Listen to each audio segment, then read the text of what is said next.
Voilà, c'était Narcofinance, les impunis, votre enquête documentaire, Agnès Gattegno. Merci beaucoup d'avoir accepté notre invitation. Enquête édifiante sur les liens entre mafia et finance. Un film que nous avons également regardé en compagnie de Jean de Maillard. Merci beaucoup à vous aussi d'être parmi nous, magistrat spécialiste de la criminalité financière et auteur notamment de cet ouvrage, L'arnaque, la finance au-dessus des lois et des règles, un livre sur la gouvernance par la délinquance. C'est tout l'objet de ce débat. Et puis Paul Jorion est parmi nous également, ancien trader, économiste désormais, anthropologue désormais et auteur de ce dernier livre qui cartonne, un vrai best-seller. Le dernier qui s'en va, éteint la lumière, qui nous annonce l'extinction proche de l'humanité. Mais avant cela, une implosion de notre système financier. C'est un livre où vous nous expliquez que finalement le péché originel, c'est d'avoir fait entrer la spéculation dans l'économie et ça date de 1885. Donc il est vrai que ça ne date pas d'hier.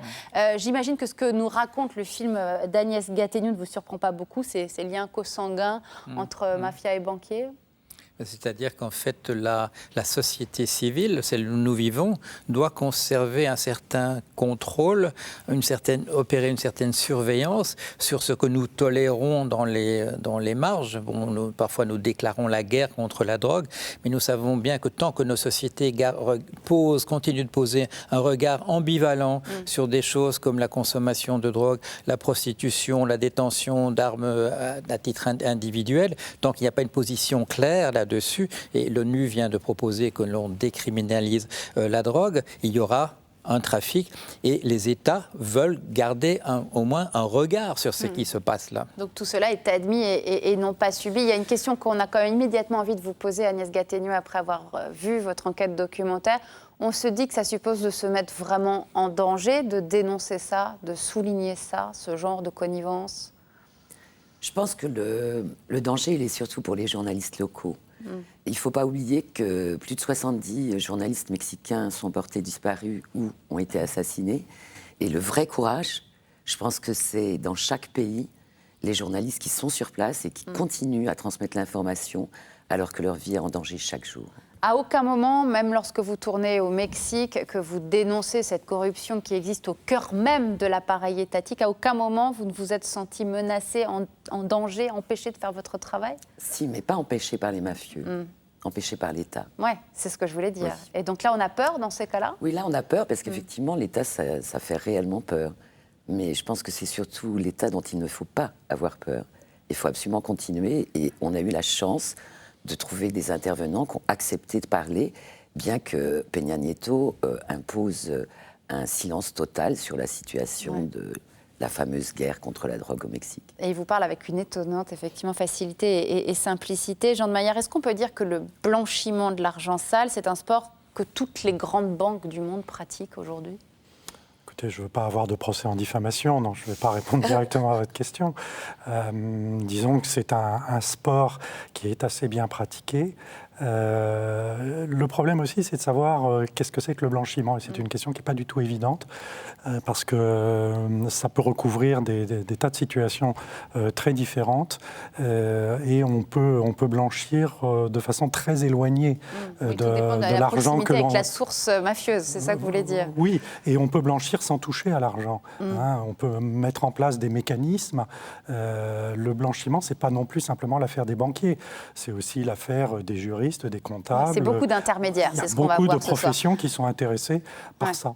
Il y a beaucoup d'intermédiaires, mais pour autant, est-ce qu'on peut dire, Paul Jorion, que ça existe, la possibilité d'une grande banque internationale vertueuse, totalement vertueuse? Non, je ne crois pas qu'elle resterait... C'est impossible.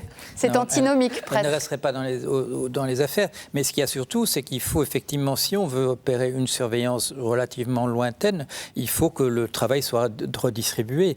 Le scandale arrive quand il y a une banque qui se spécialise là-dedans et qui, du coup, s'expose. Mais il suffit de voir la réaction qui a eu lieu récemment quand on a parlé du Bitcoin comme étant une monnaie qui pouvait être parallèle. Et effectivement, il y a une firme qui s'était spécialisée donc, de vendre les choses qui sont interdites. Et aussitôt, les États ont réagi de manière violente parce que là, la possibilité pour la pègre ou pour une mafia de constituer un circuit financier absolument autonome, ça, c'est le grand danger. Et c'est pour ça qu'on est obligé de laisser cet argent rentrer dans le système et en opérant une semi-surveillance. Alors, sur qui compter pour moraliser la finance? C'est la question à laquelle on va essayer rapidement et brièvement, mais synthétiquement de répondre à l'occasion de ce débat. Vaste sujet, il est vrai, au moment où l'on digère à peine ce gigantesque scandale des Panama Papers, c'est 11,5 millions de fichiers provenant des archives d'un cabinet panaméen spécialisé dans la domiciliation des sociétés offshore, le tout entre 1977 et 2015. D'importantes personnalités, on le sait, politiques, du sport, de la culture y figurent. Alors, je vous propose qu'on revoie ensemble le statut un peu particulier, très particulier, il est vrai, de ce petit pays, le Panama, magnifique, somptueux paradis fiscal avec qui la France a entretenu des relations, on va dire, évolutives, et notamment sous Nicolas Sarkozy. Les explications avec Thibault Le Floch. En 2009, le Panama est placé sur la liste noire des paradis fiscaux par l'OCDE. Le pays est alors touché par un embargo financier. Pour sortir de cette liste noire, le Panama doit passer des accords fiscaux avec au moins 12 pays. En 2011, 11 pays ont signé un accord fiscal avec le Panama. Reste encore la signature d'un État, celle de la France. Sauf qu'à ce moment-là, en plein G20 à Paris, le président Nicolas Sarkozy pointe du doigt 11 États considérés comme des paradis fiscaux, dont le Panama. Le message est très clair. Nous n'en voulons plus. Et les pays qui demeurent des paradis fiscaux avec la dissimulation bancaire seront mis au banc de la communauté internationale. Coup de théâtre 2 semaines plus tard, lors de la visite à Paris du président panaméen de l'époque, Ricardo Martinelli. Après une rencontre avec Nicolas Sarkozy, il réussit à obtenir un accord fiscal entre son pays et la France. Le Panama sort ainsi de la liste noire des paradis fiscaux. Comment le Panama a-t-il obtenu un tel accord ? Selon l'hebdomadaire Marianne, l'Élysée a cédé face au chantage économique du Panama. Le président Martinelli aurait menacé d'écarter les entreprises françaises de juteux contrats comme la construction du métro de Panama City ou l'élargissement du canal. Malgré cet accord, Paris continuait de pointer le manque de coopération du Panama, à tel point qu'en décembre dernier, Bercy menaçait de réintégrer le pays sur sa liste noire, 4 mois avant les révélations des journalistes internationaux. Alors on entend les coups de menton des responsables politiques, nous n'en voulons plus des paradis fiscaux, nous dit Nicolas Sarkozy. Et puis depuis cette affaire des Panama Papers, on a entendu le président François Hollande aussi nous assurer que ces révélations donneraient lieu en France à des enquêtes fiscales, des procédures judiciaires. Pour autant, Jean de Maillard, il y a cette autre actualité complètement hallucinante. Il y a quelques jours, le fait que la directive européenne sur la protection du secret des affaires vient d'être votée à une large majorité par le Parlement européen. C'est cette fameuse ambivalence dont nous parlait il y a quelques minutes Paul Jorion. Oui, non, mais c'est évident. Il y a une hypocrisie absolue. Mais bien entendu, il faut quand même remettre les choses sur pied. Le problème des paradis fiscaux, il n'est pas dans les îles exotiques, il est au cœur de nos sociétés. Les responsables des paradis fiscaux, ce sont les grands États, ce sont les grands pays industriels, les grands pays riches, qui ont chacun, ou la plupart d'entre eux en tout cas, des places offshore, onshore, c'est-à-dire sur leur propre sol, sur leur propre territoire. À quelle fin ? Pour aider, pour favoriser leurs grandes firmes dans la compétition internationale ? Oui, bien sûr. Et personne ne veut, quels que soient les coups de menton qui soient donnés, personne ne veut mettre fin aux paradis fiscaux. Ça, c'est une certitude absolue. Ça serait très simple de mettre fin aux paradis fiscaux. Il suffirait de couper les liaisons Internet, les communications Internet avec les îles en question. Elles n'auraient plus accès au système bancaire mondial et il n'y aurait plus de paradis fiscaux. Donc, le problème serait résolu. Pourquoi ça ne se fait pas ? La réponse est dans la question. Alors pourtant, on nous dit quand même qu'il y a une espèce de grand vent de moralisation de la finance qui souffle, notamment sur les pays anglo-saxons, notamment sur les États-Unis, avec l'entrée en vigueur du fameux FATCA, c'était en janvier 2014, le Foreign Account Tax Compliance Act, qui oblige, en tout cas en théorie, l'ensemble des autres pays à communiquer aux autorités fiscales américaines les noms de détenteurs américains de comptes bancaires reçus à l'étranger. Est-ce que c'est un vrai espoir de moralisation, Paul Jorion, ou est-ce que là encore c'est de l'affichage et il ne se passera rien derrière ? Non, c'est quelque chose et c'est significatif et c'est important, mais ça n'a pas grand-chose à voir avec la moralisation. C'est le fait qu'il y a une tolérance qui s'est installée entre les grands pays et les petits, et c'est pas récent puisque ça date des années 20 dans le cas du Luxembourg. Les petits pays ont plus de difficultés à vivre et on a accepté le principe qu'ils pouvaient faire du dumping fiscal, de faire du moins-disant fiscal et qu'ils recevraient ainsi la possibilité de recevoir une part de la manne qui se distribue. Si une firme comme FedEx aux États-Unis paye un quart de % de taxes au Luxembourg, c'est une manne, c'est un pactole pour un petit pays comme le Luxembourg. Et là maintenant, parce qu'il n'y a pas de croissance, il faut qu'un certain type d'argent qu'on avait distribué avec largesse aux petits pays, il faut maintenant que ça rentre. Donc ce n'est pas tellement une question de moralisation. C'est juste que la crise est là, qu'il faut trouver de nouvelles manières de renflouer les caisses de l'État. Et que pour cette raison-là, on va mettre fin aux paradis fiscaux, au dumping fiscal. Une certaine activité des paradis fiscaux, celle qui est d'être simplement un moins-disant fiscal pour l'ensemble du système international. Voilà une vision extrêmement pragmatique des choses. J'imagine que c'est aussi la vôtre, Agnès Gattegno, vous qui depuis déjà maintenant pas mal d'années êtes une spécialiste de ces milieux mafieux, de ces grands réseaux de grand banditisme financier notamment. Je pense qu'effectivement, on ne peut qu'être pragmatique quand on travaille sur ce sujet, parce qu'on retrouve sans arrêt les mêmes acteurs. Et ça, je pense que c'est assez troublant. Dans le cas de HSBC, HSBC, c'est un rappel à l'ordre du bureau de contrôle américain en 2003, qui est abandonné en 2006. Ensuite, en 2010, de nouveau, on dit « attention, vous ne pouvez pas continuer comme ça », etc., etc. Et on les retrouve dans les Swiss Leaks, et on les retrouve aujourd'hui dans les Panama Papers. Ça veut dire que on n'a pas... le système n'a pas les moyens d'empêcher que cela ne continue. C'est de moyens ou de volonté, là encore ? De moyens. Parce que quand par exemple le sénateur Levin dit on devrait leur retirer leur licence sur les territoires américains, ça veut dire on va fermer 400 succursales de HSBC. Comment peut-on décider de mettre au chômage les salariés de 400 succursales de HSBC ? On ne peut pas. Par définition, on ne Et peut les pas. banques le savent, parce que ce sont des géants. Je pense que too big to fail, c'est vraiment un des gros problèmes.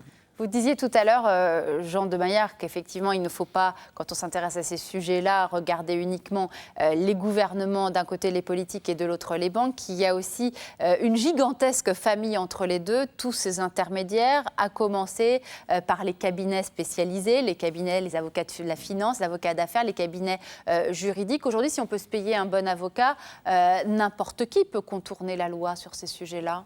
Vous n'avez même pas besoin d'avocat, d'ailleurs. Vous avez directement accès sur Internet, si vous voulez, aux cabinets qui vous permettent de créer une société offshore, un trust, etc. Ça demande un peu d'argent, quand même, au départ. C'est-à-dire c'est eux qui vont vous demander quelle est votre surface financière, sinon vous ne les intéressez pas.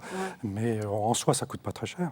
Ça veut dire que tous les trois qui avaient une telle connaissance affûtée de ces questions-là, quand vous regardez en même temps, et Dieu sait qu'il y en a, les grandes déclarations politiques tonitruantes, et on les a beaucoup depuis la grande crise financière de 2008, qui disent, voilà, désormais, ces choses-là ne se reproduiront pas, c'était le monde d'hier, aujourd'hui on invente autre chose.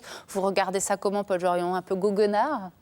Non, il y a des choses qui sont sous contrôle, il y a celles qui ne le sont pas. Quand les chefs d'État se fâchent à propos d'un lanceur d'alerte, c'est qu'il y a quelque chose qui n'a pas été planifié.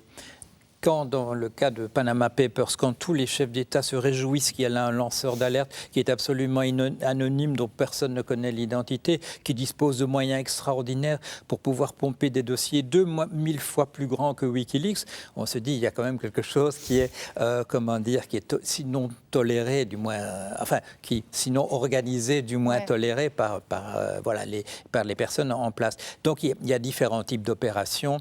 Une opération comme les Panama Papers, c'est ce que dans le milieu du hacking, on appelle une opération pas faite par des civils. Vous comprenez l'expression ? C'est-à-dire qu'il faut des très gros moyens et un soutien. Soyons très clairs, quand ces scandales-là surgissent, c'est qu'on a organisé leur sortie et que ce ne sont pas simplement des lanceurs d'alerte. Pour vous, c'est l'évidence. Dans le Panama Papers, si vous voulez chercher, interrogez-vous pour savoir pourquoi il n'y a pas d'Américains dans les Panama Papers. Allez plus loin, parce que là, on parle entre gens qui savent, mais expliquez aux gens qui nous regardent ce que vous voulez dire. Allez plus loin. Que les Américains, a priori, vont peu ou pas du tout à Panama. C'est pas leur circuit. Donc, on a ciblé Panama, ce qui permet certainement, après, chacun en tirera les conclusions qu'il veut, mais ce qui permet de soulever un problème sans être soi-même concerné. Agnès Gattegno, je crois qu'aujourd'hui, après avoir travaillé sur la narcofinance et notamment au Mexique, vous travaillez sur Daesh et sur cette région-là du monde. Là aussi, lorsqu'on travaille sur ces sujets-là, on découvre qu'il y a des relations qu'on va là encore qualifier de consanguines entre les États et les mafias locales. Que là encore, la diplomatie, la stratégie géopolitique n'expliquent pas tout, qu'il se passe d'autres choses dans les soubassements. Oui, je pense que c'est effectivement une des choses les plus terribles, c'est de comprendre quels sont les intérêts des États face au crime ou face au terrorisme, et de voir comment chacun... Daesh is good for business. C'est terrible. Et ça, c'est une certitude aujourd'hui que vous avez acquise en travaillant sur ces sujets-là. Vous diriez ça aussi, Paul Jorion ? Là, Daesh is business, mais la guerre est une nécessité pour le business. En tant qu'anthropologue, moi, j'aurais plus tendance à situer ces problèmes-là dans un cadre historique qui remonte très, très, très loin, et en particulier sur le fait que le schisme à l'intérieur de l'islam, il date de 14 siècles, il n'est pas résolu. Et nous, pays européens, parce que les pays, certains pays qui sont de population sunnite ou chiite, nous intéressent plus ou moins selon différentes époques en raison de leurs ressources pétrolières. Nous changeons de camp, nous soutenons les uns contre les autres, puis nous changeons d'avis, et ainsi de suite. C'est-à-dire que nous mettons de l'huile sur le feu. Si on voulait une analogie, c'est comme si les Turcs étaient venus s'impliquer dans la guerre de religion chez nous et avaient participé de manière massive dans le massacre de la Saint-Barthélemy.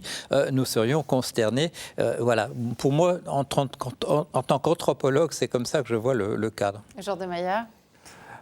Moi, je voudrais dire que le problème, si vous voulez, de la criminalité organisée ou du terrorisme, c'est qu'on a tendance à les mettre un petit peu comme à l'origine d'une criminalisation de l'économie. Et moi, j'ai tendance à faire l'analyse inverse, c'est-à-dire je pense que nous avons créé un système qui a besoin aujourd'hui, parce qu'il est à bout de souffle, parce qu'il est en voie d'extinction, qui a besoin de transgresser ses propres règles pour pouvoir survivre. Et donc finalement, que ce soit les mafias ou les terroristes, ils nous rendent quelque part un petit peu service. Vous seriez d'accord avec cette analyse-là, Agnès Gattegno ? On est dans cette logique-là aujourd'hui ? Oui, non, je suis tout à fait d'accord avec ça. Je pense effectivement qu'au moment de la crise financière, on a bien vu qu'il y avait des problèmes de liquidité et que les portes se sont complètement ouvertes à l'argent du crime. Ouais. Et donc, si on a une finance, une économie qui n'est pas viable sans l'argent sale, que fait-on ?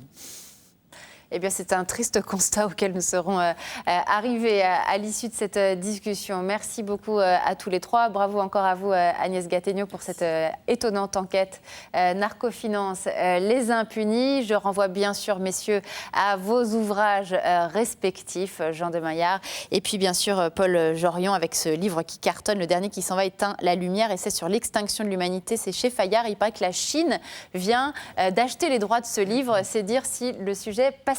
Merci à vous de nous avoir suivis. Je vous donne rendez-vous évidemment la semaine prochaine, même endroit, même heure, pour un nouveau film qui fera débat. Ciao.